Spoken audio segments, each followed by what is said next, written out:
Primeira carta de Paulo aos Coríntios, capítulo 9, irmãos. Nós vamos ler do primeiro verso até o verso 14. 1 Coríntios, capítulo 9, do verso 1 ao verso 14. Diz assim, meus irmãos, a palavra do Senhor. 1 Coríntios 9, do verso 1 ao 14. Não sou eu apóstolo, não sou livre, não vi a Jesus Cristo, Senhor nosso? Não sois vós a minha obra no Senhor? Se eu não sou apóstolo para os outros, ao menos eu sou para vós, porque vós sois o selo do meu apostolado no Senhor. Esta é a minha defesa para com os que me condenam. Não temos nós direito de comer e beber? Não temos nós direito de levar conosco uma esposa crente, como também os demais apóstolos e os irmãos do Senhor em Cefas? Ou só eu e Barnabé não temos direito de deixar de trabalhar? Quem jamais milita a sua própria custa? Quem planta a vinha e não come do seu fruto? Ou quem apacenta o gado e não se alimenta do leite do gado? Digo eu isto segundo os homens? Ou não diz a lei também o mesmo? Porque na lei de Moisés está escrito: não atarás a boca ao boi que trilha o grão? Porventura, Deus tem cuidado de bois? Ou não diz certamente que por nós está escrito: porque o que lavra deve lavrar com esperança, e o que debulha deve debulhar com esperança de ser participante. Se nós vos semeamos as coisas espirituais, será muito que de vós recolhamos as carnais? Se os outros participam deste poder sobre vós, por que não e mais justamente nós? Mas nós não usamos deste direito, antes suportamos tudo, para não pormos impedimento algum ao Evangelho de Cristo. Não sabeis vós que os que administram o que é sagrado comem do que é do templo, e que os que de contínuo estão junto ao altar participam do altar? Assim ordenou também o Senhor aos que anunciam o Evangelho, que vivam do Evangelho. Amém. Vamos orar. Senhor nosso Deus, em Cristo Jesus, nos perdoe os pecados e nos dê a sua bênção, Senhor, a bênção da sua palavra, sobre este assunto tão importante, meu Deus, para a tua igreja, para o teu povo, para a proclamação do Evangelho. Senhor, nos dirige, meu Deus, nos faça entender, tanto a mim, que vou explicar o assunto, que seja entendido conforme a Escritura, quanto aos meus irmãos que estão ouvindo, que todos nós sejamos iluminados para entender a verdade que está na tua palavra sobre este assunto e venhamos nos regozijar e nos alegrar em te amar, servindo dessa forma, Senhor, com a tua palavra, em nome de Jesus. Que assim seja em Cristo. Nós oramos e agradecemos. Amém e amém. Pode sentar, meus irmãos, pode sentar. Amém. Então, meus irmãos, hoje, com a graça de Deus, nós vamos fazer a segunda parte do estudo sobre a manutenção da igreja. Eu quero fazer uma breve revisão daquilo que eu falei semana passada, pela graça do Senhor, né?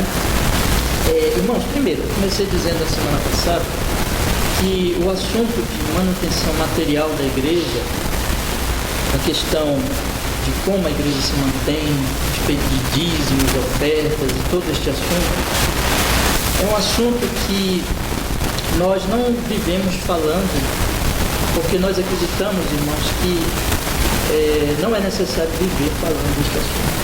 Então, primeiro eu comecei semana passada destacando esse aspecto, né? Que em geral nas igrejas reformadas você não vai ouvir muito falar de dízimo, de oferta, e aqui nós temos adotado o procedimento de nem mesmo no momento do culto nós tirarmos ofertas, o dízimo, né? Porque nós acreditamos que assim, e hoje eu estudo, eu vou enfatizar bastante essa questão da voluntariedade, que é uma obra do Espírito Santo, é uma obra de Deus na nova aliança, né? Nós acreditamos muito nesse aspecto. Não que eu esteja dizendo que seja errado as igrejas que recolhem ofertas, vocês vão visitar igrejas reformadas, bíblicas, que tenham aquele momento de recolhimento de ofertas. Eu não estou dizendo que é errado. Mas eu acredito, irmãos, que essa forma que nós adotamos, uma forma também que já vi em outra igreja amada, né, que eu prezo muito, é melhor para a questão da liberdade, de doar realmente de coração a obra de Deus. Né? E também não falamos muito desse assunto, isso é geral nas igrejas reformadas. Não ficar falando muito de dízimo e de ofertas. Por quê, irmãos? Porque é um assunto que é importante, precisa ser falado no momento certo, mas não precisa ser todo o tempo falado. Nós acreditamos que o Espírito Santo ele vai mover os membros da igreja, quem ama a Cristo, para sustentar a sua obra. De maneira que não é preciso nós ficarmos falando continuamente desse assunto. Né? Quem geralmente fala demais desse assunto tem outras intenções, não tem intenções muito boas. Né? Infelizmente nós vivemos tempos de muita dificuldade em relação a toda a doutrina do Evangelho nas igrejas evangélicas, chamadas evangélicas. Né? E entre esse aspecto está exatamente a questão do dízimo e da oferta. Então tem sido exagerado muito esse aspecto. Né? E na verdade nós sabemos que esse assunto tem sido usado pelos loucos, pelos aqueles que realmente não amam a Cristo, não amam a igreja, mas que querem realmente se aproveitar da fé das pessoas para o enriquecimento dele. Né? Nós sabemos que isso existe, nós sabemos que isso é uma realidade e é muito terrível isso, mas isso existe desde os tempos antigos, desde o Antigo Testamento, aqueles profetas do rei, os profetas que agradavam os reis para ficarem bem no reino. No Novo Testamento, os apóstolos vão falar daqueles avarentos que negociam a fé, que usam a fé. Né? Então isso sempre existiu. Na história da igreja sempre existiu gente com má intenção, avarento, que tem o interesse realmente de enganar as pessoas e de usar a boa fé das pessoas. Né? Mas existe, irmãos, porém, a doutrina da manutenção da igreja de Deus. Isso é uma coisa que tem que ser falado, que tem que ser dito. Né? Então, é por isso que nós temos que abordar o assunto também. Nós não estamos dizendo assim, não vamos nunca falar disso. Né? Esse assunto deve ser falado. Se eu estiver fazendo também uma exposição de um texto da Escritura que tratar do assunto, nós vamos falar, para que a igreja possa entender, compreender cada vez melhor essa doutrina e agir, irmãos, de acordo com a vontade de Deus. Né? Bom, outra coisa que eu falei semana passada, e eu comecei, irmão, dizendo para você o seguinte: nós iríamos dividir o nosso assunto, na verdade, em 2 pontos apenas. E existe o terceiro, mas o terceiro é mais a aplicação e a conclusão. Que eu falaria sobre, foi o que eu falei praticamente na semana passada, só deu para falar esse ponto, né? Sobre a necessidade da manutenção da igreja. Há uma necessidade de nós mantermos a igreja materialmente mesmo, né? Nós estamos falando de manutenção material.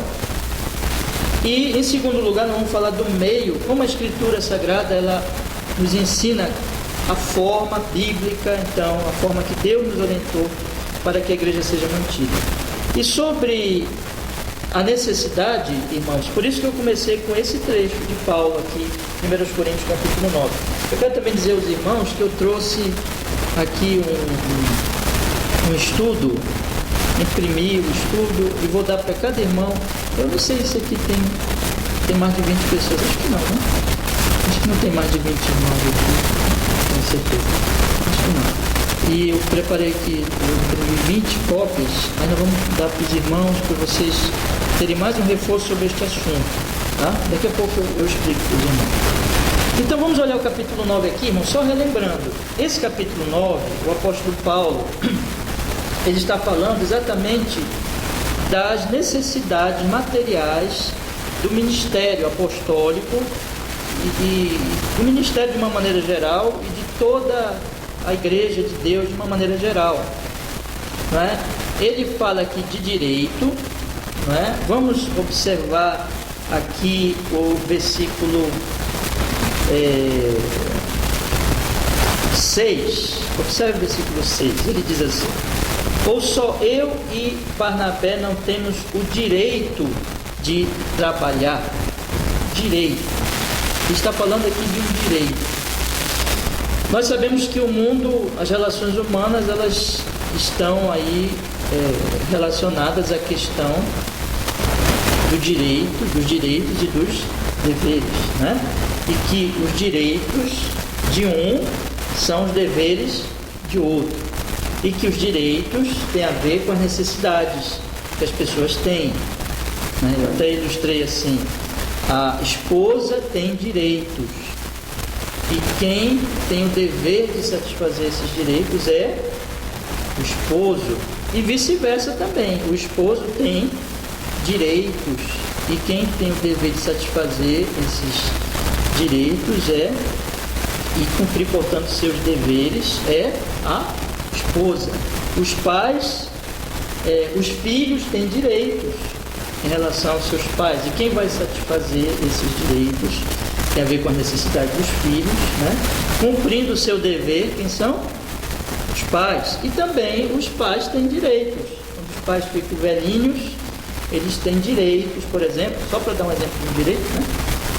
De serem cuidados, assistidos pelos seus filhos, e os filhos têm dever de cuidar dos seus pais. Então as relações humanas são sempre assim. E isso tem a ver com a questão das necessidades que precisam ser supridas, das demandas, das necessidades que têm que ser supridas. E a igreja, irmãos, dentro da igreja de Deus, nós temos necessidades materiais. O apóstolo Paulo aqui, ele se refere a pelo menos duas necessidades básicas que eu chamei a atenção dos irmãos semana passada e que precisam ser satisfeitas, né? Primeiro, irmãos, em relação ao ministério apostólico, isso tem a ver com os pastores, também com os missionários que são enviados, com evangelistas que são enviados para outros locais. Ele coloca aqui 3 direitos que os pastores, de uma maneira geral, eles têm, não é? Vamos ler aí, vou só relembrar os irmãos, a partir do versículo 4, ele diz: não temos nós direito de comer ou beber? Qual é o primeiro direito? Comer e beber. Então, aquele que vai pregar o evangelho precisa comer e beber, e ele tem o direito de ser satisfeito nessa sua necessidade.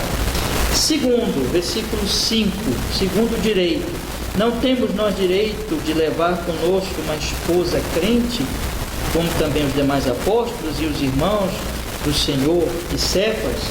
Os pastores, os pregadores, missionários, evangelistas têm direito de ter uma esposa. A esposa é muito importante, é uma auxiliadora idônea de todos os homens, como as mulheres são, o Senhor as criou. Falamos aqui várias vezes sobre isso no estudo masculinidade e feminidade. E os pastores também têm direito de ter uma esposa e de poder sustentar materialmente as suas esposas, né? Porque o homem é o provedor, então de que elas sejam supridas. Segundo direito esse. Terceiro direito, vamos olhar aí, versículo 6. Ou só eu e Barnabé não temos direito de deixar de trabalhar. Então, o terceiro direito que Paulo fala aqui é de não precisar ter outra ocupação para satisfazer as necessidades materiais, mas que ele possa se dedicar integralmente ao ministério da palavra, do aconselhamento, enfim, ao ministério de um apóstolo, de um pregador, de um evangelista, missionário, pastor, e assim por diante. Então, de que ele possa se dedicar integralmente à obra, sem precisar fazer outro trabalho. E detalhe aqui, né, é preciso se explicar tudo, né? Quando Paulo diz: ou eu só e Barnabé não temos o direito de deixar de trabalhar, Paulo não está querendo dizer aqui que eles têm direito de ser desocupados, não é? De não fazerem nada. Evidentemente não é isso, mas o direito de se dedicar, de trabalhar no ministério de forma integral, que é um trabalho muito grande, muito desgastante também, de muitas necessidades para serem supridas, espirituais, assim por diante, e que os pregadores devem ter, então, essa liberdade de se dedicar integralmente ao ministério da palavra. Então nós temos aqui 3 direitos. Quais são, irmãos? Básico, né? Comer e beber, ter uma esposa e que possa sustentar a sua esposa, e terceiro, não precisasse ocupar, para satisfazer esse direito material, se ocupar com outro trabalho. E esses direitos estão ligados, irmãos. Quem vai suprir isso? Segundo Paulo. Paulo fala aqui no versículo 11, observe, se nós vos semeamos as coisas espirituais, serão muito que de vós recolhamos as carnais. Ele está falando com a igreja de Corinto. Então, quem deveria suprir essas necessidades apostólicas? Paulo vai dizer depois que ele, vamos dizer assim, por questão dele, de um propósito de Deus na vida dele especificamente, ele não quis esse direito, ele não quis buscar esse direito. Paulo, por exemplo, não casou. Paulo, por exemplo, trabalhava, né? Paulo tinha outro trabalho. Paulo então supria suas necessidades. Ele voluntariamente, por uma questão de decisão de propósito de Deus na vida dele, resolveu não buscar esse direito, mas o direito existe e ele não está negando o direito. Algo específico em relação ao apóstolo Paulo, por exemplo, mas ele mesmo diz que Cefas, por exemplo, que era um apóstolo também, aqui no versículo 5, ele fala que os demais apóstolos e os irmãos do Senhor e Cefas todos tinham esposa, né? Então foi algo muito específico para Paulo, um chamado a certos homens ao celibato e assim por diante. Então nós temos, meus irmãos, aqui que ele não está negando o direito, mas ele está, na verdade, apresentando o direito e dizendo, irmãos, que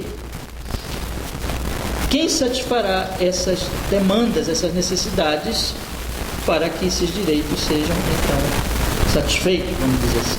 Versículo 11 diz, é a igreja de Deus.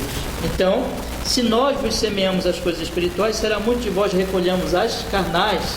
Aqui ele coloca a questão, o maior valor, o valor eterno, um ministro do Evangelho fiel, um pregador fiel, que se dedica integralmente ao ministério da palavra, que não vai ter outra ocupação, mas passa os seus dias estudando, orando, meditando, visitando, aconselhando, evangelizando, enfim, fazendo trabalho espiritual. Esse ministro da palavra, ele está oferecendo gratuitamente, não está cobrando por isso, não há uma cobrança. Ele está oferecendo gratuitamente, na verdade, a palavra, as coisas espirituais. Mas não deve a igreja oferecer-lhe o suporte de algo muito menos valioso, porque o que vale mais? A palavra de Deus ou as coisas materiais? Nós temos estudado aqui o Salmo 119, e várias vezes o salmista ele diz: a tua palavra vale mais que a prata, a tua palavra vale mais que o ouro fino, né? A tua palavra vale mais que as riquezas deste mundo, eu prefiro a tua palavra. Então, os ministros do Evangelho, eles oferecem, eles ministram, esse é o sentido de ministrar, ministram a riqueza maior de todas, que é o Evangelho, que é a palavra de Deus. Será muito que vos recolhemos as carnais. Então, se eles dão um valor maior, esse é o raciocínio de Paulo, né?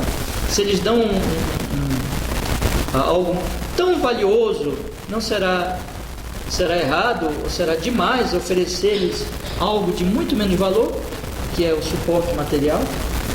Então, se nós vos semeamos as coisas espirituais, será muito que de vós recolhamos as carnais.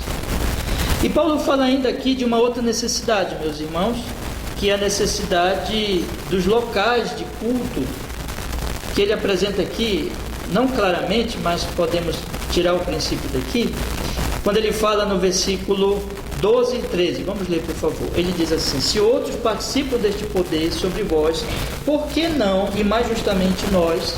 Mas nós não usamos deste direito, antes suportamos tudo para não pormos impedimento algum ao Evangelho de Cristo. Não sabeis vós que os que administram o que é sagrado comem do que é do templo, e os que de contínuo estão junto ao altar participam do altar? Então ele está dizendo aqui, irmãos, que existe necessidade também. Ele está aqui enfatizando a necessidade de quem trabalha no templo, mas nós sabemos que se existe o templo, e aqui eu quero tirar aqui mais uma questão de uma necessidade prática que é apresentada no Antigo Testamento, mas que também nós temos no tempo da Nova Aliança, que é a necessidade de locais. Na Antiga Aliança, você vê, por exemplo, para eles fazerem o tabernáculo, para que eles fizessem aquela obra, quem ofertou para a construção e quem mantinha tudo aquilo? O povo. né? Então, as pessoas que amavam a Deus e que serviam a Deus mantinham também os locais de culto, construíam e mantinham os locais de culto. Então, nós temos, meus irmãos, esse princípio também podemos tomar para cá, para o nosso tempo, e é uma necessidade real, né? Eu disse para vocês semana passada, nós estamos aqui neste local, esse local nós já foi investido já um bom dinheiro para reforma, ainda que reforma básica, mas teve que entrar uma quantia de dinheiro. Nós temos as necessidades, temos lâmpada, temos ar-condicionado, temos a manutenção do local, então isso tem necessidades, e quem suprirá essas necessidades são os adoradores. Então, temos aqui os direitos e as necessidades de quem ministra o Evangelho e também dos locais de culto e de quem vai sustentar e prover essas necessidades materiais que têm que ser supridas, que se não forem supridas, não haverá ministro do Evangelho a pregar o Evangelho, missionários a serem enviados. Já falei também para os irmãos, seminaristas a serem treinados, jovens a serem treinados em seminário ou capacitados para o futuro ministério da palavra. Não haverá se a igreja não suprir essas necessidades e não estiver consciente disso. E os locais de culto vão fechar, não serão mantidos, porque quem mantém são os adoradores, aqueles que adoram ao Senhor nos locais de culto. Irmãos, e a conclusão que Paulo dá a essa parte, ele se refere ao Senhor Jesus, ao Senhor Deus.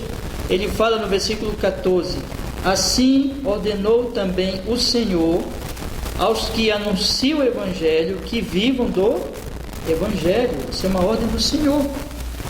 Então, que aqueles que proclamam o Evangelho, que possam viver do Evangelho, não precisem, irmãos, ter um outro trabalho ou ocupação, possam dedicar integralmente a essa obra muito importante, que eu digo aos irmãos, um pastor que ele trabalha, tiver que trabalhar, ele ficará grandemente desgastado. Ainda tem a questão da família dele, que ele deve cuidar, ele deve priorizar inclusive a família antes da igreja, né? Isso é um princípio da Escritura também. E se ele tiver que trabalhar, ter um trabalho fora, ele vai ficar desgastado. A pregação do Evangelho vai sofrer, os seus estudos, as exposições bíblicas e tudo mais. Então, meus irmãos, ordenou o nosso Senhor que aos que anunciam o Evangelho, que vivam do Evangelho, que possam viver da proclamação do Evangelho. Então, irmãos, creio que ficou claro aqui nesse texto que nós temos direitos, deveres, necessidades, que então existem necessidades, e as necessidades são dos pastores, as necessidades físicas também dos locais de culto, e os pastores têm direito de ter essas necessidades supridas. 3, basicamente, Paulo diz aqui: comer e beber, ter uma esposa e não precisar se ocupar com outros trabalhos. Existe a necessidade de locais de culto. Então, há necessidades, irmãos, e essas necessidades têm que ser supridas. Quem vai suprir essas necessidades? A igreja, os adoradores, locais principalmente, mas também pode-se, em certas circunstâncias, né? E nós mesmos aqui temos sido tão beneficiados, porque ainda não podemos nos manter sozinhos, chegará esse momento ainda, né? Em breve, se Deus quiser, mas nós mesmos temos experimentado também o apoio de outras igrejas, e sempre assim.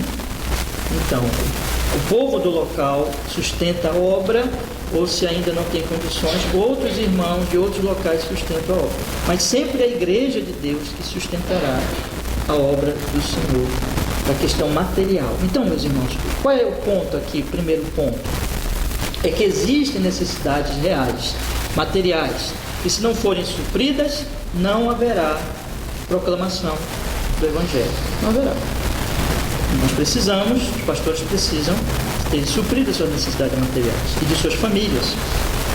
Os locais de culto têm a necessidade de serem cuidados, de serem mantidos. Então, são necessidades reais e a igreja deve manter suprir, melhor dizendo, essa necessidade. Tanto no Antigo como no Novo Testamento, nós temos essa questão, irmãos. Agora, vamos para o segundo ponto. Qual é o meio que Deus ele vai prescrever para nós mantermos a igreja de Deus? Como, meus irmãos? Como? será mantida a obra de Deus. Desde o Antigo Testamento como no Novo Testamento, o Senhor prescreveu o dízimo. E aqui nós vamos agora, irmãos, tratar exatamente do meio mais básico de que o Senhor prescreve nas Escrituras Sagradas para que a sua obra seja mantida, não é? Semana passada, então, eu comecei a falar aos irmãos.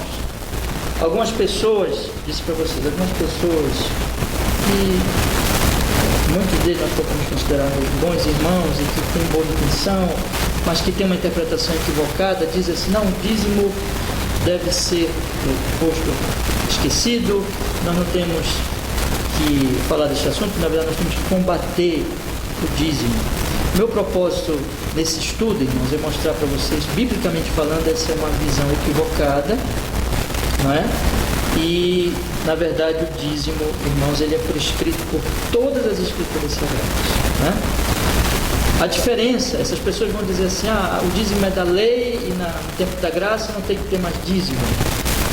E, na verdade, essas pessoas esquecem que a diferença não está, vamos dizer assim, irmãos, no dízimo em si, mas está na atitude com relação às contribuições, que vão ser diferentes em relação ao Antigo e ao Novo Testamento. Eu vou explicar isso melhor, mas eu tenho procurado voltar aqui a esse ponto.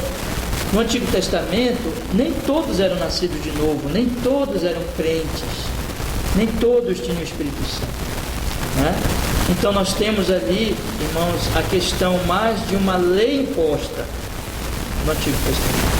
No Novo Testamento nós temos mais a questão da voluntariedade. Por quê? Porque no Antigo Testamento nem todos tinham o Espírito Santo.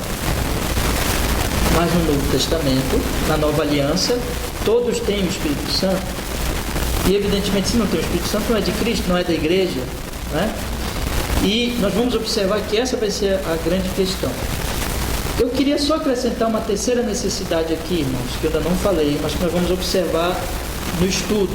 Eu disse para vocês: existe a necessidade de suprir os ministros, existe a necessidade de manter os locais de culto, mas existem outras necessidades. A Bíblia, ela vai falar, existe uma terceira necessidade. A palavra de Deus vai falar que sempre nós teremos o quê? Quem falou? Diga lá, irmão. Os pobres. Sempre terão os pobres. Deus, na sua providência, vai dar para poucos da igreja, não serão muitos, para poucos, Deus vai dar muita riqueza. Não serão muitos, porque o Senhor sabe que a riqueza é uma tentação. Então, para alguns poucos, Ele vai dar muita riqueza, muito dinheiro. Algumas pessoas, alguns crentes vão enriquecer, né? Mas a grande maioria das pessoas vão ter suas necessidades supridas, vão trabalhar, vão ter suas necessidades supridas, não vão ficar ricas, mas vão ser abençoadas pelo Senhor, o Senhor vai suprir as suas necessidades, né?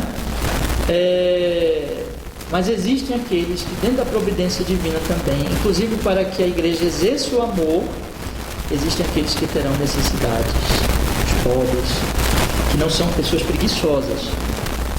Existe a pobreza por preguiça, né?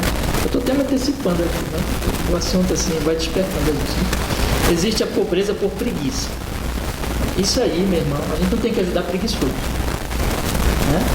Mas existe aquela pobreza que é pela própria ocasião mesmo da circunstância da vida da pessoa e que ela precisa ser ajudada, ser apoiada, né? E aí entra a igreja de Deus para apoiar. Mas vamos lá, vamos olhar a Escritura Sagrada. Semana passada eu já falei aqui, já iniciei mostrando aos irmãos que o dízimo ele aparece antes da lei com Abraão e Jacó. Eu vou só ler o texto aqui, não vou comentar mais muita coisa, mas só para mostrar para vocês que o dízimo não aparece na lei, mas ele vem antes da lei de Moisés e que era, na Escritura Sagrada, na verdade, nós vamos observar que o dízimo é um padrão comum de todos os homens e as mulheres de Deus, generosos, que amam e que são generosos, que amam a igreja e que amam o próximo. O dízimo ele vai ser como uma espécie de padrão de, vamos dizer assim, de piso, se eu puder colocar dessa forma, né? o mínimo que alguém poderia ajudar na sua generosidade, tanto a igreja como também a questão dos necessitados da igreja. Então, o que nós vamos observar? Que o dízimo vai aparecer por todas as escrituras, desde Abraão, Gênesis 14 e 20. Eu vou só ler aqui, irmãos, já falamos na semana passada, Gênesis 14 e 20.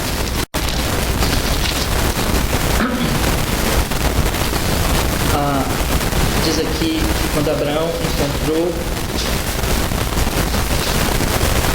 o rei de Salém, Melquisedeque, que é um tipo de Cristo. Vamos ler desde o verso 18, por favor. Diz assim: Melquisedeque, rei de Salém, trouxe pão e vinho, e era este sacerdote de Deus Altíssimo. Melquisedeque é um tipo de Cristo. E abençoou e disse: Bendito seja Abraão, pelo Deus Altíssimo, possuidor dos céus e da terra. Bendito seja o Deus Altíssimo, que entregou os teus inimigos nas tuas mãos. E Abrão, aqui ainda era Abrão, e Abrão deu-lhe o dízimo de tudo.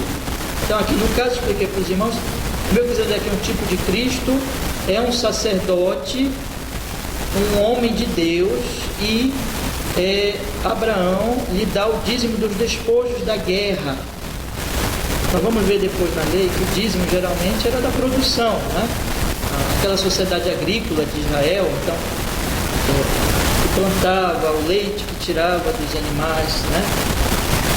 Mas aqui é um pouco diferente. Aqui foi do que Abraão conseguiu na guerra, que ele venceu uma guerra aqui. Então, depois da guerra, ele separou 10% e deu para Melquisedeque. Então, Abraão, antes da lei, o pai da fé, aquele homem com quem Deus fez uma aliança e que creu e foi salvo, esse homem generosamente deu o seu dízimo a Melquisedeque.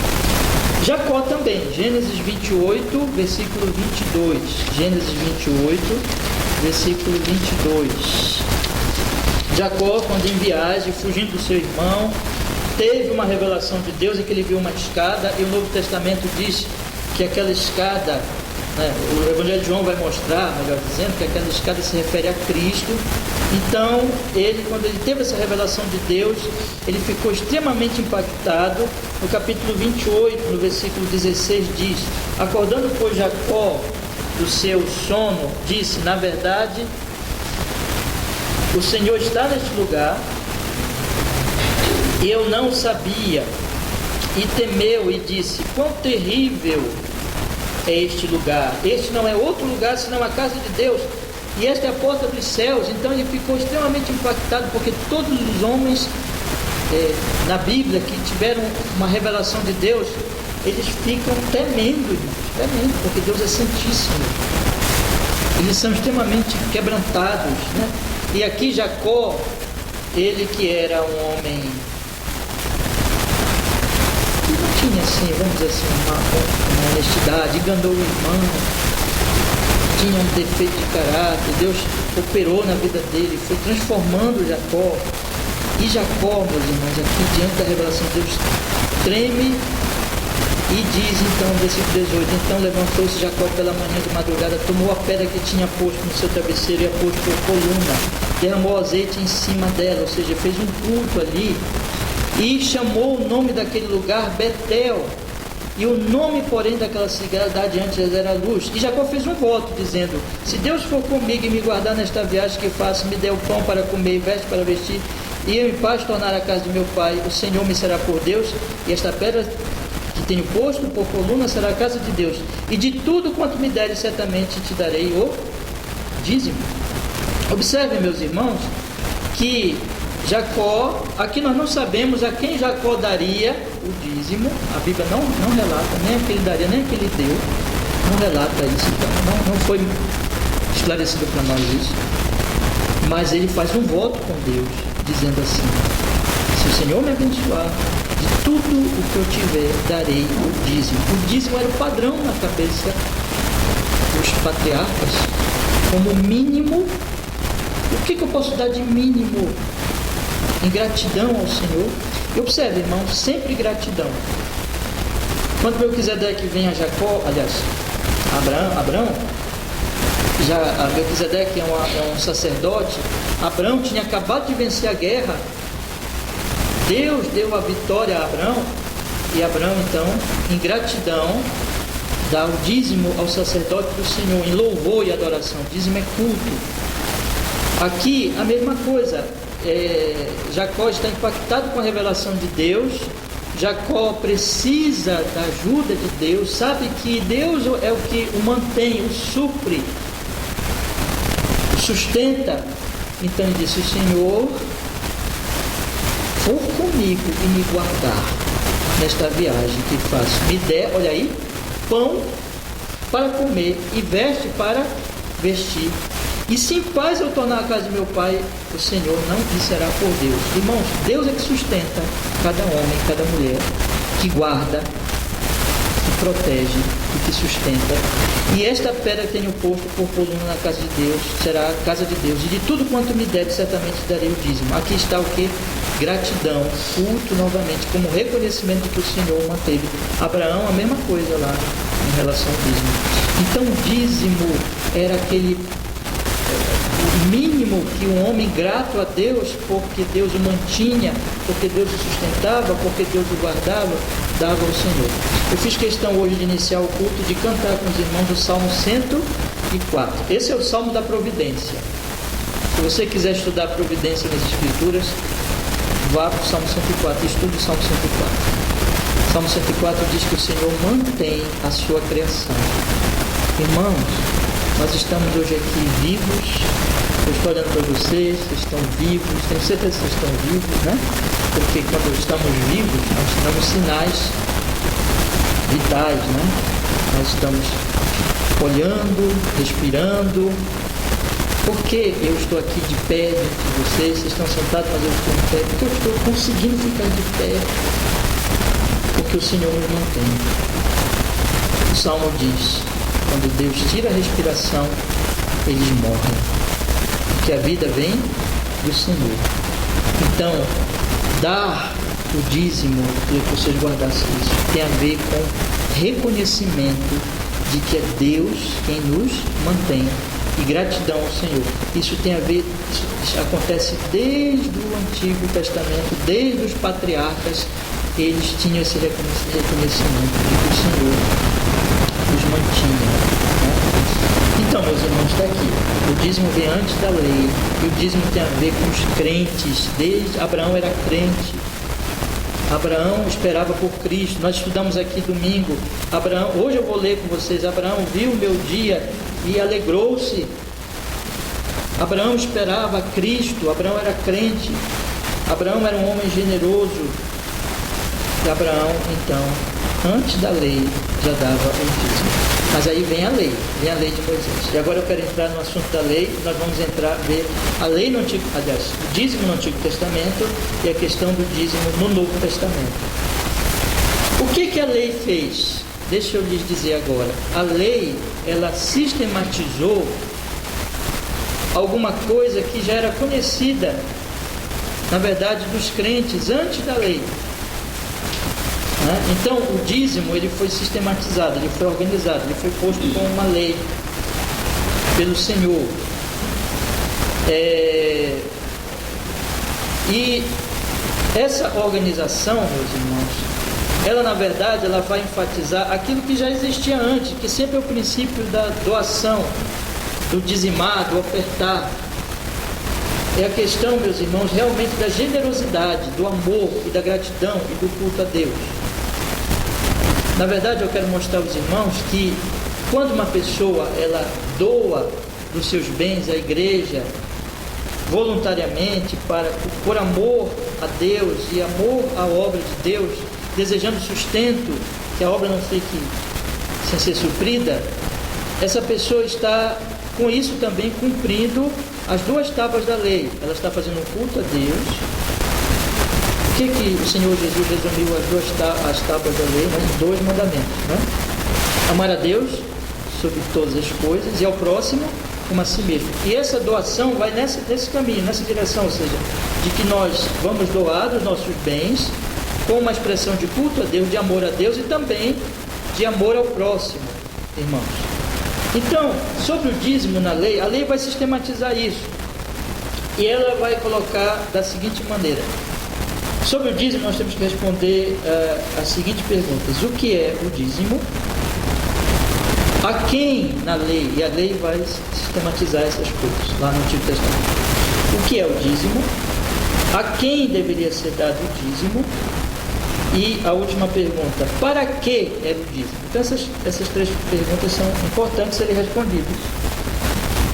Esse entendimento já existia antes da lei, mas a lei ela esclareceu, sistematizou, organizou essa ideia, então, de que a quem deveria, aliás, o que é o dízimo, a quem deveria ser dado e para quê. Vamos para a primeira questão, na lei de Moisés. O que é o dízimo? Levítico 27, versículo 30. Vamos ler, por favor. Levítico 27, versículo 30.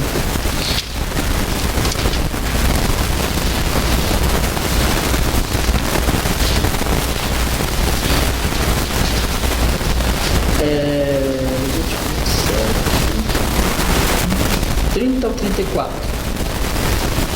Diz a palavra do Senhor: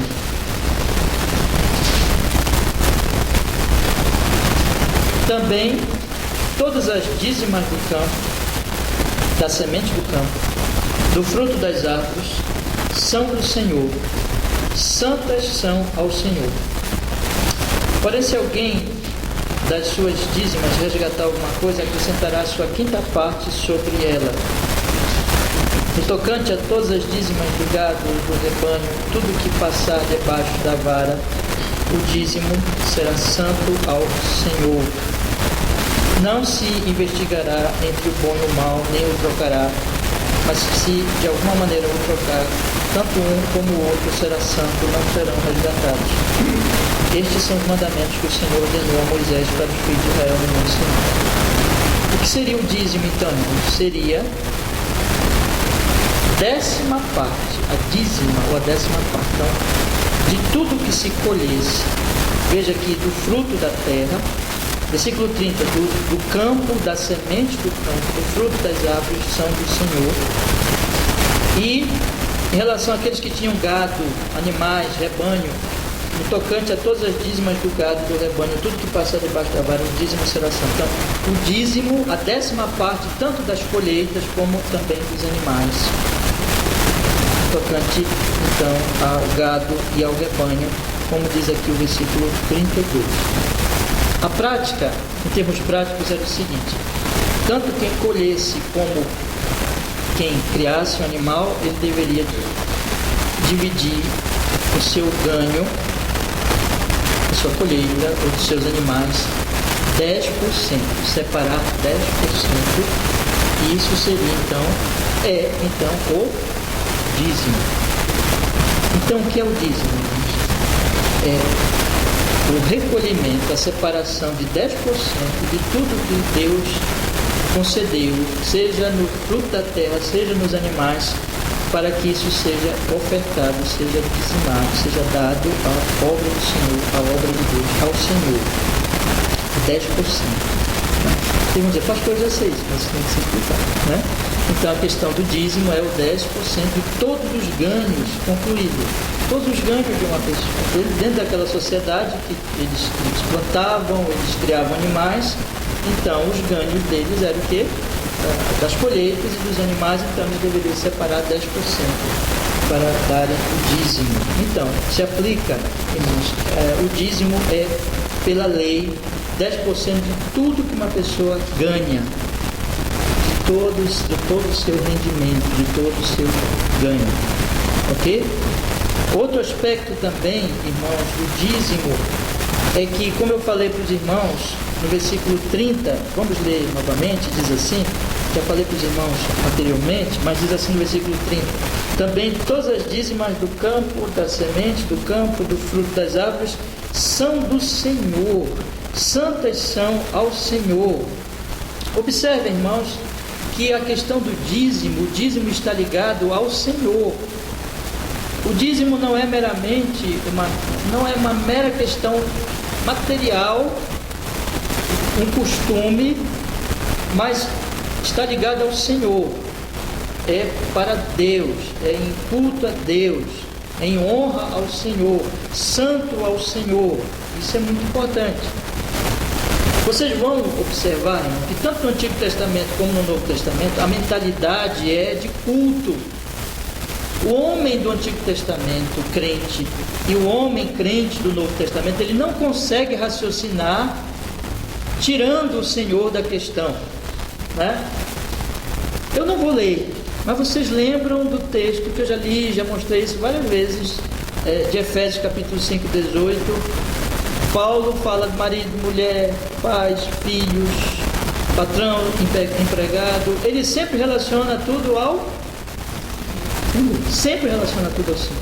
Ele nunca deixa de relacionar as relações e tudo na vida dele, na vida do povo, na vida da igreja ao Senhor. Nunca.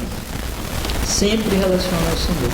Então, meus irmãos, o dízimo, ele está relacionado também ao Senhor. Vamos ler de novo o versículo 30. Vamos ler novamente? Também todas as dízimas do campo, da semente do campo, do fruto das árvores são do Senhor, santas são ao Senhor. Então nós temos aqui que esta questão do dízimo, ela está como um culto relacionado ao Senhor, para o Senhor, em obediência ao Senhor, em gratidão ao Senhor e não desvinculada do Senhor, como tudo na vida do cristão. A mentalidade cristã, genuína, verdadeira mentalidade cristã, ela é teocêntrica. Deus é o centro de tudo. Por que eu vou ser honesto no meu trabalho? Para o Senhor. Por que eu vou tratar bem a minha esposa? Para o Senhor. Por que eu vou ser generoso e ajudar a obra de Deus? Por causa do Senhor. É amor ao Senhor, é para o Senhor, é um culto ao Senhor. Então isso é muito importante. E a questão da generosidade, irmãos, que eu já quero dizer-lhes isso, vai envolver um outro aspecto também que nós temos que tratar aqui. Vamos olhar aqui rapidinho o Sermão da Montanha. Mateus,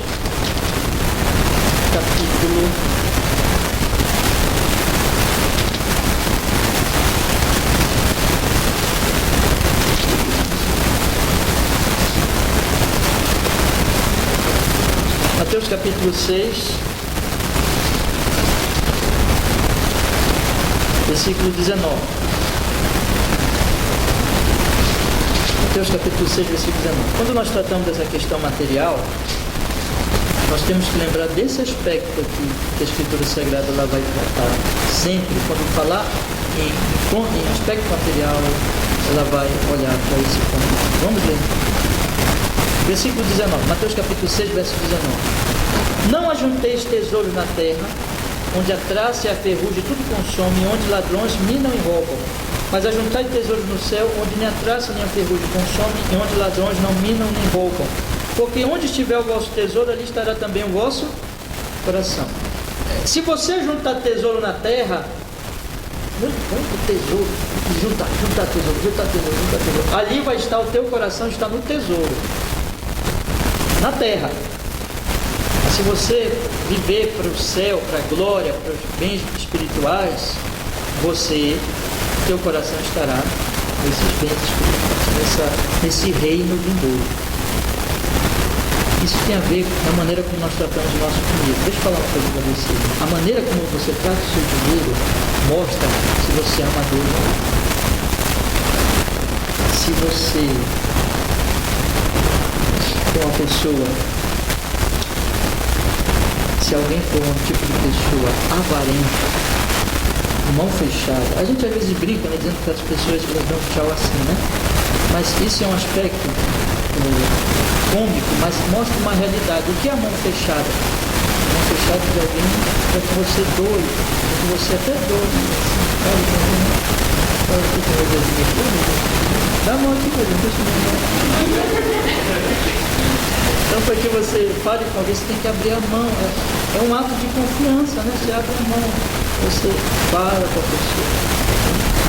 Então, se você não abre a mão, você não quer relação com ninguém. Assim dá soco, tá? As pessoas, quem quer agredir, né? dar soco nos outros, né? Com mão fechada. Agora, mão aberta, a doação, fazer bem ao próximo, tirar do que é seu para dar para o próximo. Quando eu estendo a mão para alguém, eu estou oferecendo atenção, carinho, amor por aquela pessoa, zelo por aquela pessoa. Né? Então, meus irmãos, a pessoa avarenta, a pessoa que nunca pode dispor dos seus bens, nunca, sempre tem uma desculpa. Sempre tem uma desculpa. O tesouro dela é esse.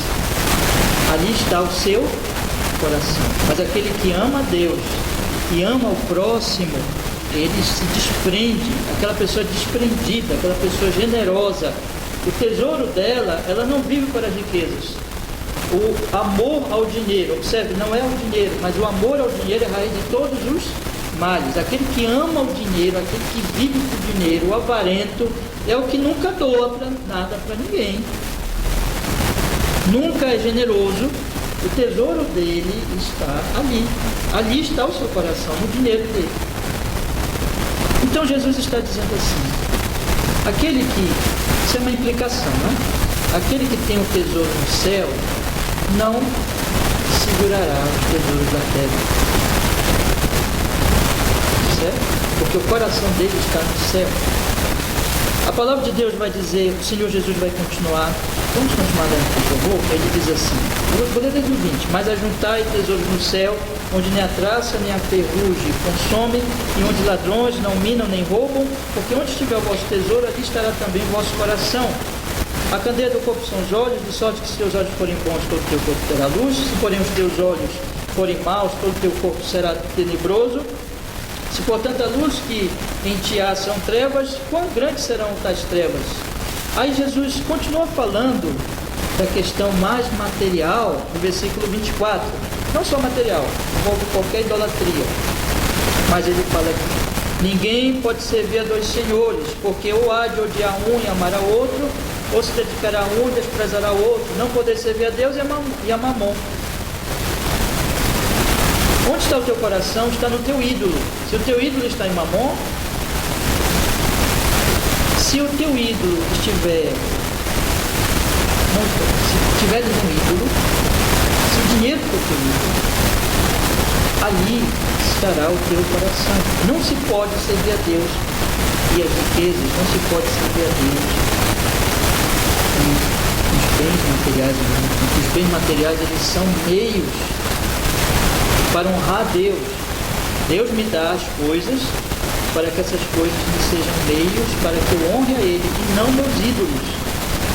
Deus te dá filhos para que você honre a Ele através da boa criação de seus filhos, e não seus filhos sejam seus deuses.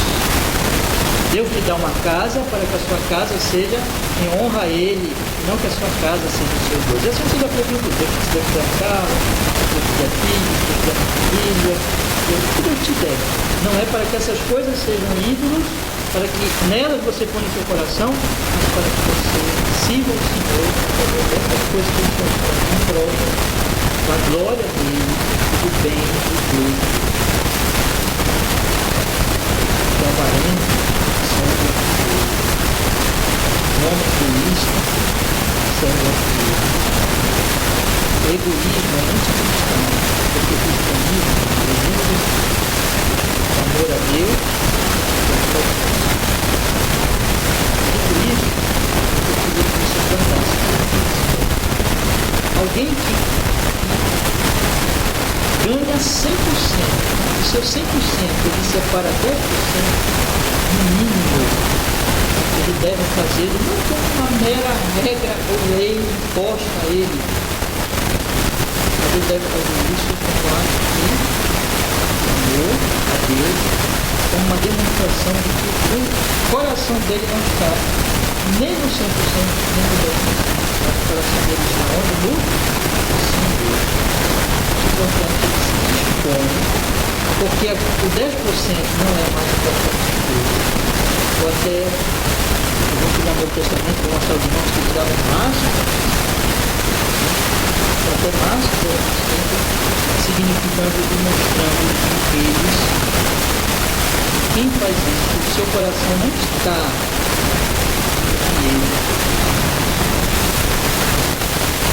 Vamos prestar para ver que ele separado todo o tempo sempre que você for também todas as dízimas vai ser muito pesado, santas, 10% não é merda. Na verdade, dízimo, até os egípcios, todos os habitantes, qual é a diferença em relação a todos os méritos?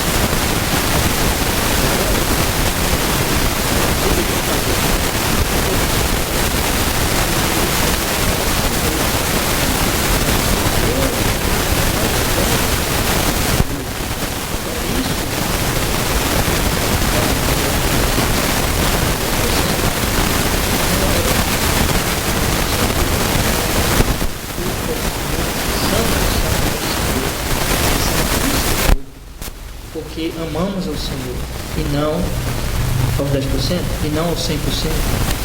Nós entendemos que Ele nos dá. Lembra de Abraão? Lembra de Jacó? Nós entendemos que Ele é nosso Deus. Nós entendemos o Salmo 104. Nós entendemos que Ele nos sustenta.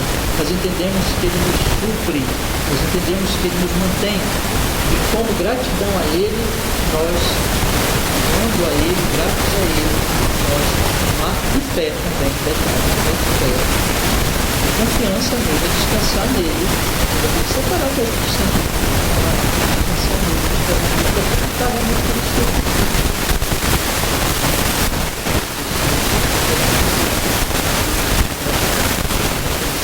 a ele. Isso é o dízimo. Se o dízimo não tiver essas implicações, esses significados, e não for aplicado dessa maneira, não é dízimo, não é gratidão ao Senhor, não é barganhar com Deus, não é o toma lá da cá, como as falsas igrejas da prosperidade fazem, né? É um ato de amor, de gratidão ao Senhor,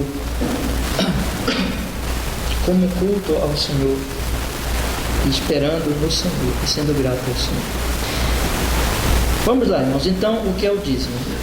Segunda pergunta que eu preciso responder é: a quem, na lei de Moisés, a quem deveria ser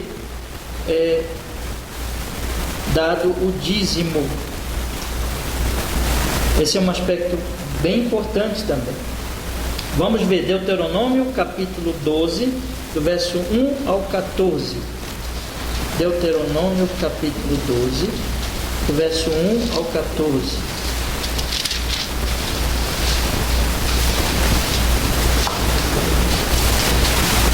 Deuteronômio capítulo 12, do verso 1 ao 14. Diz a palavra do Senhor: estes são os estatutos e os juízos que tereis cuidado em cumprir. Os irmãos acharam que não foi. Deuteronômio capítulo 12. É o quinto livro da Bíblia. Tá, meus irmãos? O Deuteronômio é o quinto livro da Bíblia. Deuteronômio capítulo 12, do verso 1 ao 14. Diz a Escritura então: estes são os estatutos e os juízos que tereis cuidado em cumprir na terra que vos deu o Senhor Deus de vossos pais, para possuir todos os dias que viverdes sobre a terra. Totalmente destruireis todos os lugares onde as nações que possuireis, serviram os seus deuses, sobre as altas montanhas e sobre os outeiros e debaixo de toda a árvore frondosa. Derrubareis os seus altares e quebrareis as suas estátuas e os seus bosques, queimareis a fogo, destruireis as imagens esculpidas dos seus deuses, apagareis o seu nome daquele lugar, e assim não fareis ao Senhor vosso Deus. Mas o lugar que o Senhor vosso Deus escolher de todas as vossas tribos para lhe pôr o seu nome, buscareis para a sua habitação e ali vireis. Deixa eu parar um pouquinho aqui. Então, irmãos, a questão do culto, tinha que ser desfeito os cultos idólatras que eles faziam debaixo dos bosques, mais esculpidas, tinha destruído toda a idolatria das nações anteriores e seria estabelecido um local, tempo do Antigo Testamento, né? Tinha um local onde Deus seria adorado, templo. Aqui ainda não tinha templo, irmão. Então Deus já está prevendo aqui que haveria um local, seria em Jerusalém, né, no futuro, onde ali seria construído um templo, e ali eles deveriam adorar o Senhor. Diz aqui o versículo 5 de novo, vou ler, tá? 5. Mas o lugar que o Senhor vosso Deus escolher, de todas as vossas tribos, para lhe pôr o seu nome, buscareis para a sua habitação, e ali vireis.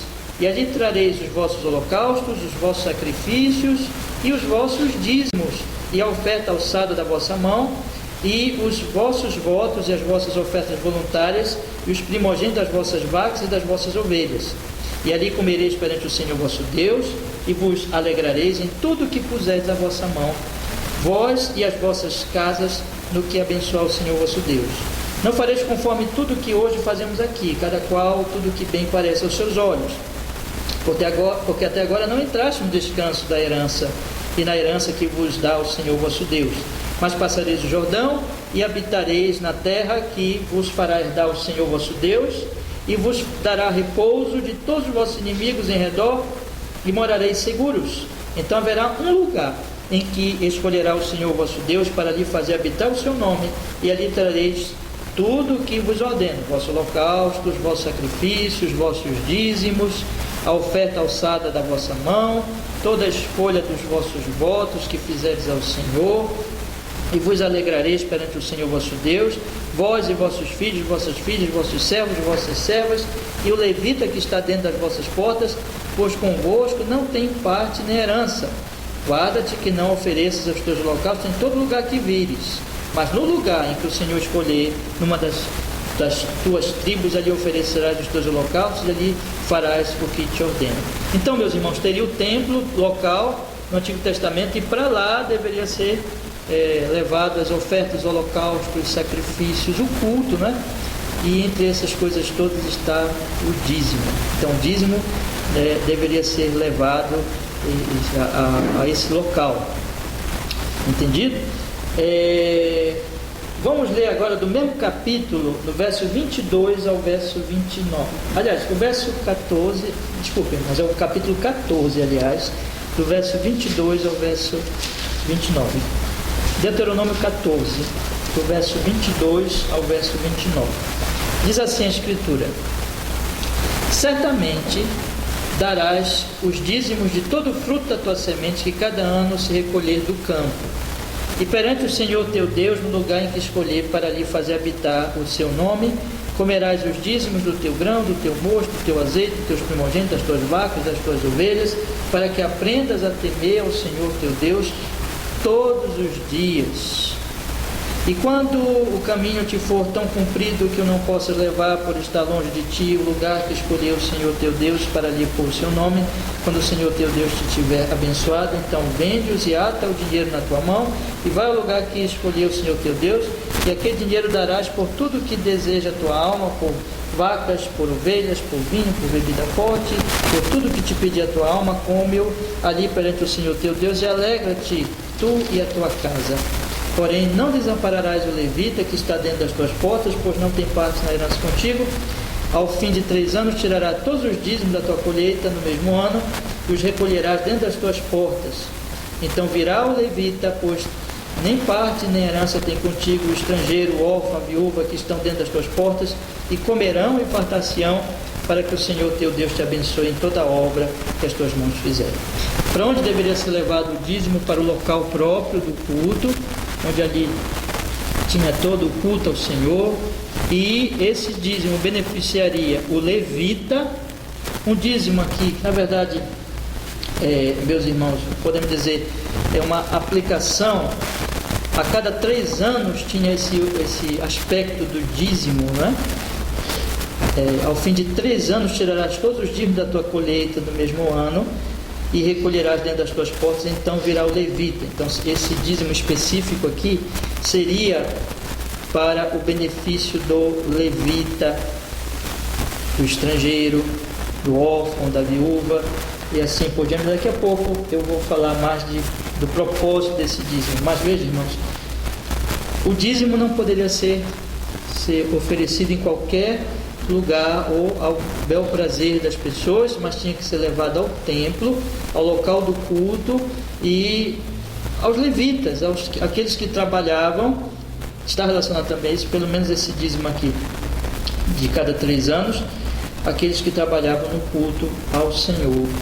Era tribo separada para o culto ao Senhor. Então, primeira pergunta: o que é o dízimo? 10% de todos os rendimentos como culto ao Senhor. Segunda pergunta: para onde deveria ser levado? Para o templo e ali ser oferecido ao Senhor. Está relacionado especialmente aos levitas e também aos órfãos e às viúvas. Daqui a pouco eu vou falar disso. Mas então era assim que era na lei.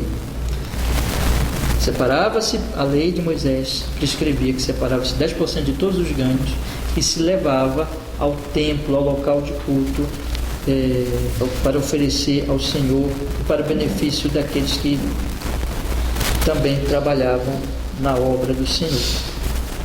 Terceira pergunta, meus irmãos: para quê? Então já respondi a primeira, na lei, o que é o dízimo. Segunda, para onde deveria ser levado. Terceiro, para quê? Para que era o dízimo? Números, capítulo 18. Volte a sua Bíblia agora um pouquinho aí para o livro de Números. Vá para trás.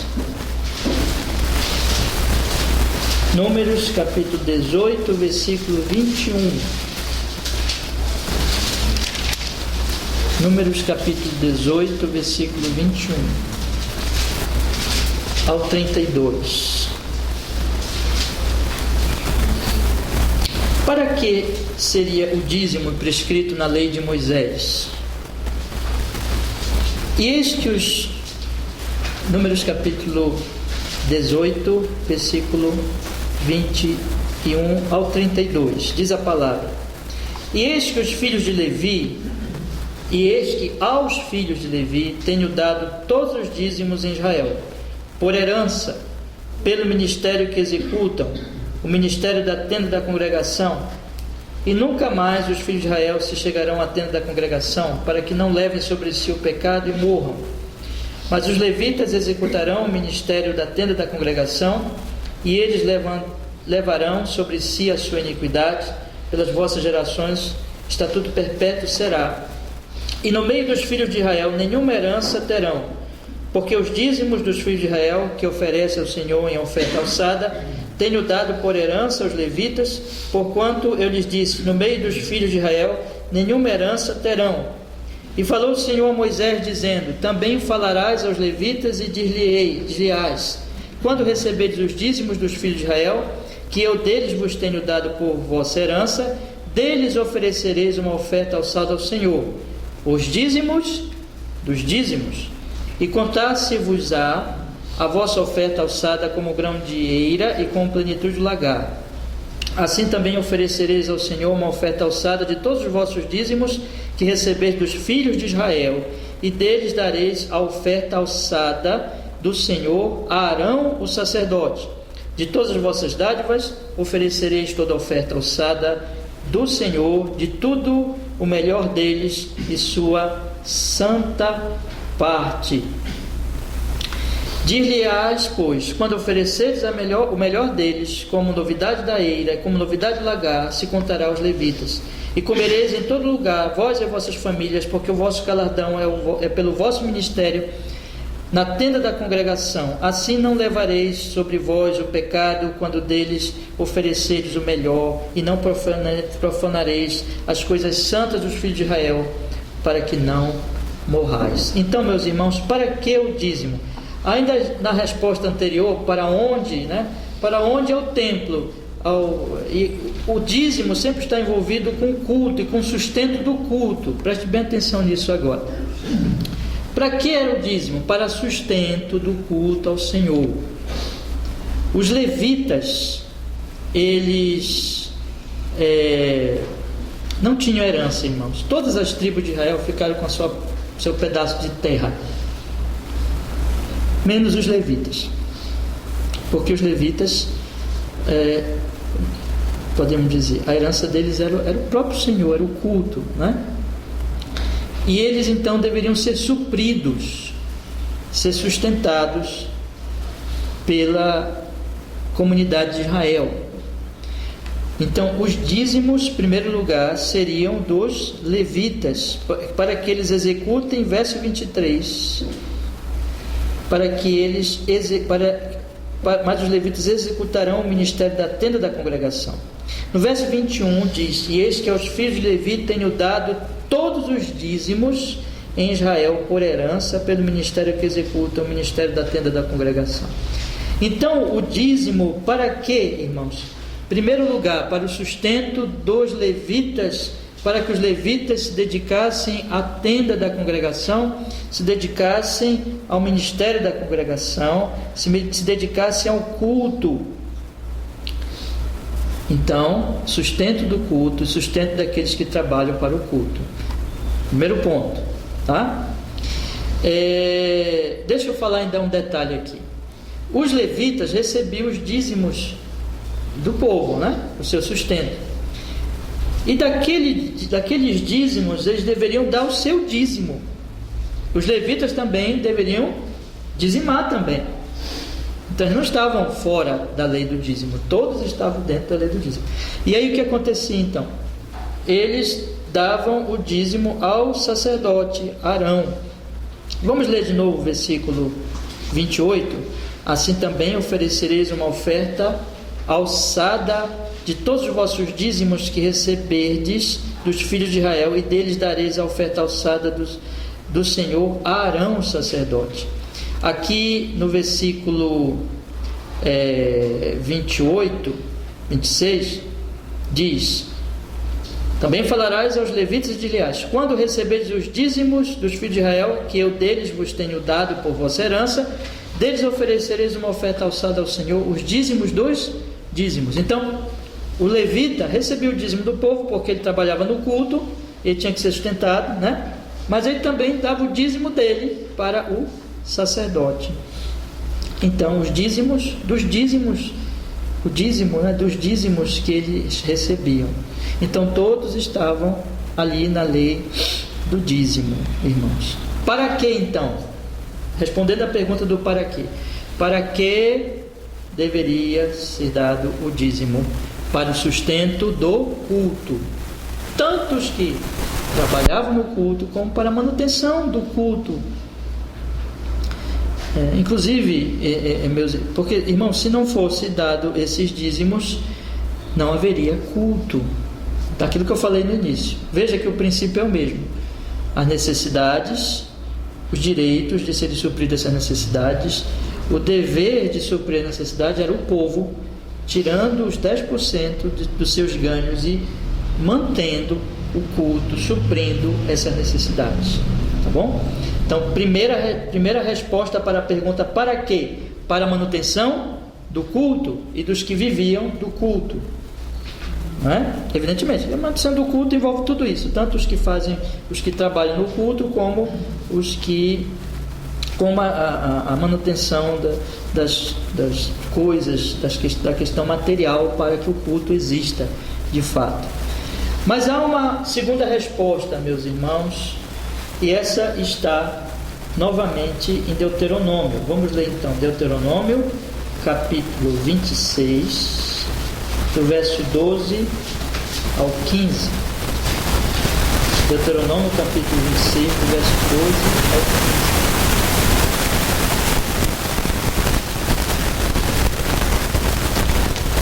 15. Deuteronômio, capítulo 26, do verso 12 ao 15.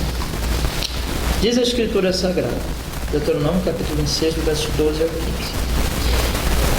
Quando acabares de separar todos os dízimos da tua colheita no ano terceiro, que é o ano dos dízimos, então os darás ao levita, ao estrangeiro, ao órfão e à viúva, para que comam dentro das tuas portas e se fartem.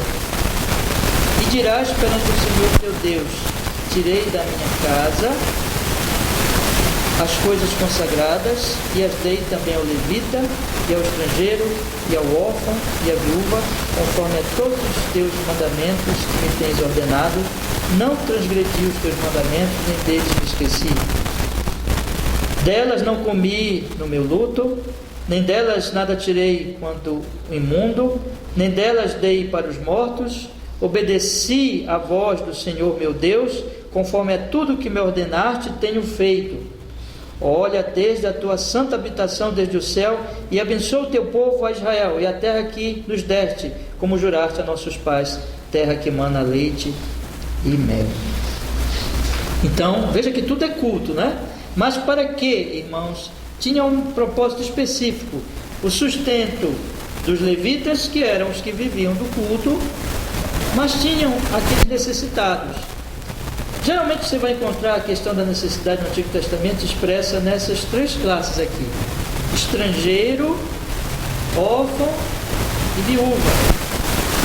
Irmão, o estrangeiro é alguém que não está na sua terra, é alguém que está em terra estranha. Então ele está em vulnerabilidade por causa disso. Ele está em risco, está fora do seu lugar. O órfão também não está com seu pai, não tem quem o sustente, não tem quem o mantenha, precisa ser cuidado. E a viúva é aquela mulher que não tem o seu marido para lhe guardar, para lhe suprir, para lhe proteger. Ela ficou só, viúva. O estrangeiro, o órfão e a viúva são três classes de pessoas necessitadas. São três classes de pessoas que precisam ser supridas. O levita também. Só que o levita, eu quero fazer uma separação. O levita tem a ver mais com o culto, né? Mas esses outros não trabalham com culto, não tem nada a ver diretamente com o culto, nem estrangeiro, nem órfão, nem viúva. Mas eles são necessitados do povo. Os dízimos deveriam então suprir tanto o levita, tanto o culto, como os necessitados. Serviria então para o apoio do culto, o sustento do culto, mas também a questão do suprimento das necessidades de pessoas que estão em situação difícil, de dificuldade. Um estrangeiro, veja só, o estrangeiro. O pessoal que critica a Bíblia, né, fala que a Bíblia é terrível. Veja a prescrição do Senhor para o estrangeiro. O estrangeiro. O órfão, a viúva, essas pessoas seriam supridas, teriam um apoio também dos dízimos. Eu queria ler novamente o Deuteronômio, que eu li ainda agora,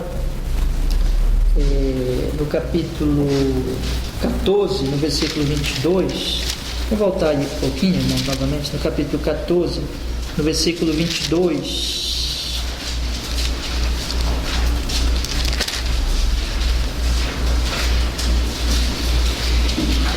Vamos ler o 28, tá?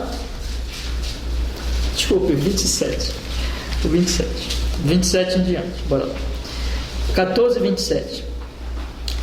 Porém, não desampararás o levita que está dentro das tuas portas, pois não tem parte nem herança contigo.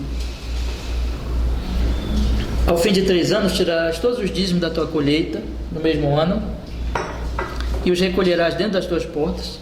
Então virá o levita, pois nem parte nem herança tem contigo, o estrangeiro, o órfão, a viúva que estão dentro das tuas portas, e comerão e fartar-se-ão, para que o Senhor teu Deus te abençoe em toda a obra que as tuas mãos fizerem. Esse dízimo de 3 em 3 anos, né?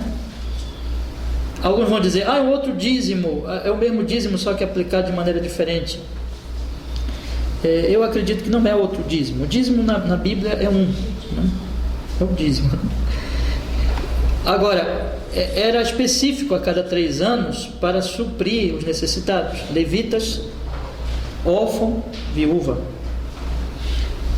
Então, meus irmãos, vamos repetir as perguntas e vamos responder. Primeira pergunta: o que é o dízimo? O dízimo é 10% de todos os rendimentos como um culto ao Senhor. A quem deve ser dado o dízimo? Bom, tem o local. Tem um local que deveria ser levado o dízimo. E também esse dízimo de 3 anos tinha também o local, era específico, nas portas para o suprimento dos levitas, órfãos e viúvas. Então tinha um local específico, não era bel prazer do povo, tinha as estipulações sobre os locais e a quem deveriam ser levados os dízimos. Para quê? Primeiro, para o sustento do culto, e segundo, para suprimento também dos que estão em vulnerabilidade ou dos que estão em necessidade, para ajudar essas pessoas. Qual é a conclusão que nós chegamos, meus irmãos? Essa conclusão é muito importante. Veja, na lei de Moisés isso. O dízimo era para o sustento do culto e o dízimo era para o apoio dos necessitados. Não estão aqui as 2 tábuas da lei? Como é que o Senhor dividiu os 10 mandamentos? Amar a Deus sobre todas as coisas e amar ao próximo. Então aqui está, a doutrina do dízimo está dentro dos 10 mandamentos. Está dentro do princípio que resume e que está em todos os 10 mandamentos. Isto é, que nós devemos cultuar ao Senhor, amar ao Senhor, servir ao Senhor, em gratidão ao Senhor, dar do que nós temos a Ele, a sua glória, ao seu culto, separar a Ele. Evidentemente Ele não precisa, mas aquilo é feito um culto para a manutenção do culto nas suas demandas materiais, das suas necessidades materiais. Então, é como amor, é como uma gratidão ao Senhor, primeiro. Segundo, é como um ato também de amor ao próximo. De maneira, meus irmãos, que as necessidades dos levitas mesmo, dos estrangeiros, dos órfãos e das viúvas sejam supridas. Então, amar a Deus e amar ao próximo. O dízimo está envolvido em tudo isso. Não podemos tirar este princípio da doutrina do dízimo. Se você for pegar o dízimo apenas como um mero separar 10% para doar num culto, só dessa forma muito seca e muito pontual, vamos dizer assim, como a separar e dar, nós estaremos perdendo toda essa visão que está por trás do princípio, meus irmãos, de adoração a Deus, de amor a Deus e de amor ao próximo, que está por trás da doutrina do dízimo no Antigo Testamento. Estou falando do Antigo Testamento ainda, irmãos, preste bem atenção nisso. Ainda o Antigo Testamento. Nós chegamos no Novo Testamento, que eu não vou conseguir chegar hoje, então semana que vem só. Quando nós chegarmos no Novo Testamento, nós vamos observar que é muito mais profundo essa implicação do amor a Deus e do amor ao próximo, tá bom? Mas aqui está, irmãos, aqui está o princípio do amor realmente ao Senhor nosso Deus e amor ao próximo. Deixa eu lhe colocar um outro aspecto aqui. Você vai encontrar isso em Abraão, quando ele dá o dízimo para Melquisedeque. Você vai encontrar isso em Jacó, quando ele promete, faz um voto de dar o dízimo a Deus, quando ele está viajando. Você vai encontrar isso, esse princípio do amor a Deus e amor ao próximo? Sim. Porque quando Abraão dá o dízimo para Melquisedeque, é um culto, a gratidão a Deus. Eu falei aos irmãos agora. E ele dá a Melquisedeque. Melquisedeque era um homem, era um sacerdote. Ele oferece como para prover a necessidade daquele sacerdote. Então, irmãos, está ali o princípio do culto a Deus e do amor ao próximo. Quando Jacó promete dar o dízimo, ele está fazendo como um culto a Deus. Ele diz: se me deres, se me guardares, se me deres pão. Ele está fazendo um voto ali de gratidão ao Senhor, porque o princípio da gratidão em relação ao dízimo já estava na consciência dos patriarcas. Então ele agradece a Deus fazendo esse voto, ele quer agradecer a Deus cumprindo esse voto, mas a quem ele daria? Não sabemos, mas a alguém ele daria, e a alguém ele deu. E aqui está o princípio do amor. Bom, eu não vou dar meu dízimo a Deus diretamente. Deus não precisa, né? Ele que deu 100% para mim. Ele que me mantém. Aquilo é uma gratidão ao Senhor. mas eu darei a uma pessoa. O dízimo sempre envolve ser humano para ser humano. Vocês estão notando isso? Sempre envolverá. Tem um local, estava prescrito, não podia ser dado em qualquer local, de qualquer forma. Não, tinha um local específico, tinha o templo, os dízimos normais, e de 3 em 3 anos, nos locais específicos, em cada tribo, para o sustento daquela tribo, dos levitas que estavam morando por ali, dos órfãos, viúvas, mas tinha sempre local. Mas a grande questão não era uma lei seca de dar por dar, mas tem a ver com o próximo, sempre com o próximo, sempre com o outro, sempre com o outro. O dízimo sempre é um ato de generosidade, sempre é um ato de tirar do que é meu por amor a Deus, e quem ama a Deus ama ao irmão, ama ao próximo, ama ao necessitado. Eu vou, irmão, só fechar aqui com mais um texto da Escritura. Nós vamos parar, e semana que vem nós vamos continuar, nós vamos falar no Novo Testamento. Novo Testamento, aí eu vou, com a graça de Deus, demonstrar aos irmãos que o Novo Testamento vai se aprofundar muito mais, porque nós precisamos fazer uma diferença entre o Antigo e o Novo, no sentido de que no Antigo, eu vou explicar isso melhor semana que vem, no Antigo está ali muito o princípio de uma lei estabelecida, como uma lei mesmo estabelecida, e no Novo Testamento você vai perceber mais fortemente a questão da voluntariedade, porque no Novo Testamento tudo é mais glorioso, irmãos, tudo é mais glorioso. O Antigo Testamento é tipo, o Novo Testamento é antítipo. O Antigo Testamento é promessa, o Novo Testamento é cumprimento. O Antigo Testamento é ilustração, é sombra. O Novo Testamento é realidade.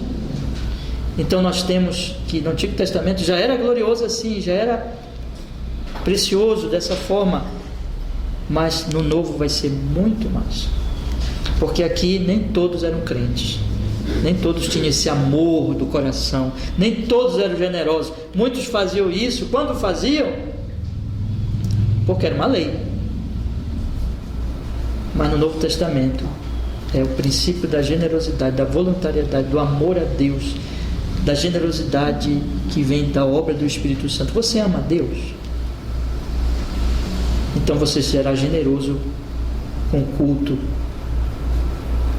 com o ministério pastoral, com os carentes, com os humildes, com os necessitados. Eu queria encerrar com 1 João. Vamos olhar aqui, 1 João.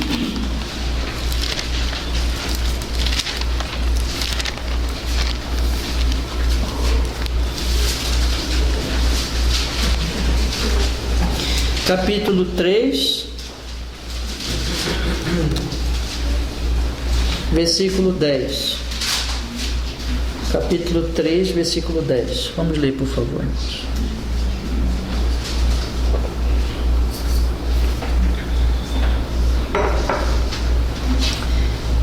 Nisto, 1 João 3,10. Nisto são manifestos os filhos de Deus e os filhos do diabo. Qualquer que não pratica a justiça e não ama a seu irmão, não é de Deus. Porque esta é a mensagem que ouvistes desde o princípio, que nos amemos uns aos outros. Não como Caim, que era do maligno e matou a seu irmão. E por que causa o matou?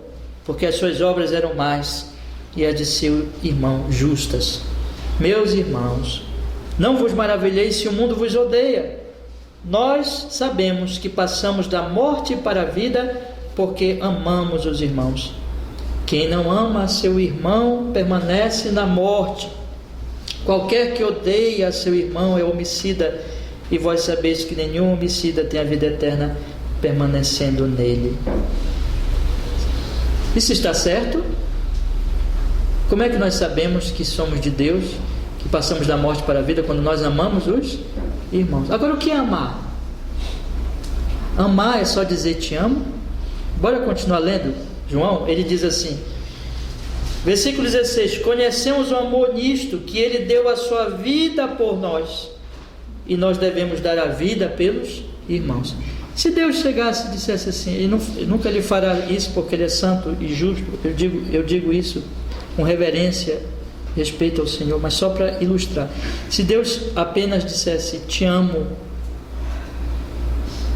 mas Ele não nos salvasse, deixasse nós irmos para o inferno e perecer, nós acreditaríamos nesse amor? Se Ele retivesse a sua mão, se Ele tivesse dito, não farei nada para a salvação desses que amo, isso seria amor? Se Ele não tivesse dado o Filho dele.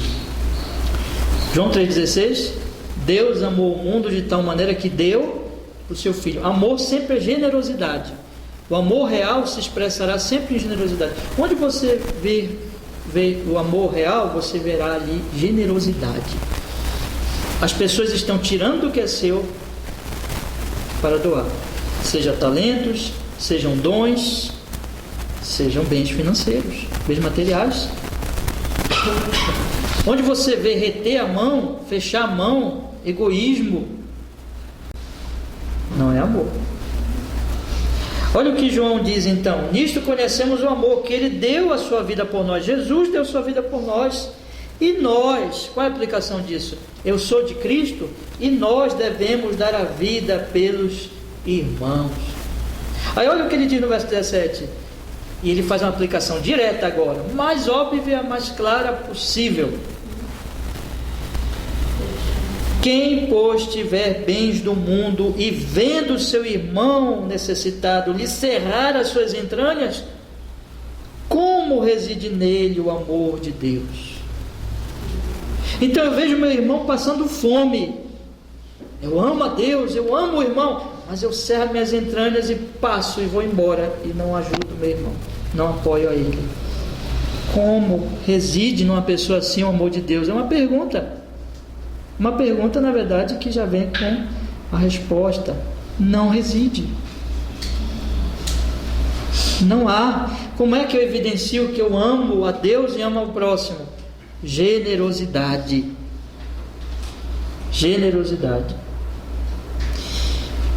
E ele fecha no versículo 18: meus filhinhos, não amemos de palavra nem de língua. Eu te amo, eu te amo, eu te amo. Não. Mas em obra e em verdade. E nisto conhecemos que somos da verdade, e diante dele estaremos seguros em nossos corações, porque se o nosso coração nos condena, maior é Deus do que o nosso coração e conhece todas as coisas. Nisto você não se condenará a si mesmo. Eu sou um eleito de Deus, eu sou salvo, eu sou crente, mas eu nunca sou generoso, nunca. Eu sou egoísta, avarento, fecho as mãos, digo não, nunca darei. A consciência condenará essa pessoa e dirá: você não é salvo coisa nenhuma, você não está no reino coisa nenhuma, porque o reino é um reino de amor. Se Deus me amou, se eu amo a Deus, amarei o meu próximo, serei generoso, inclusive com relação aos bens materiais. Então, meus irmãos, guardem isso. Quando a gente está falando de dízimo, o assunto hoje é triste, porque o assunto hoje é tão mal falado, fica até difícil falar, por causa desses gananciosos lobos que estão usando essa doutrina para enganar as pessoas. Mas deixa eu lhe dizer uma coisa: dízimo não tem a ver com isso que essa gente está fazendo.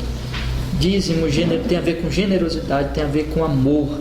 Eu estou lhes mostrando desde o Antigo Testamento. Tem a ver que eu não posso olhar para um órfão e dizer assim: deixa o órfão lá. Eu não posso olhar para a viúva e dizer assim: não, deixa a viúva para lá. Eu não posso olhar para o estrangeiro e dizer assim: deixa ele para lá. Mas tem a ver com generosidade, tem a ver com amor, com culto a Deus, com amor a Deus, com amor aos irmãos. Que nós possamos entender isso e possamos ser dizimistas nesse sentido, meus irmãos. Não com uma coisa seca, não com a barganha, mas com um princípio de amor, de culto ao Senhor, de amor ao próximo. Que o Senhor seja conosco. Vamos orar, vamos pedir por isso.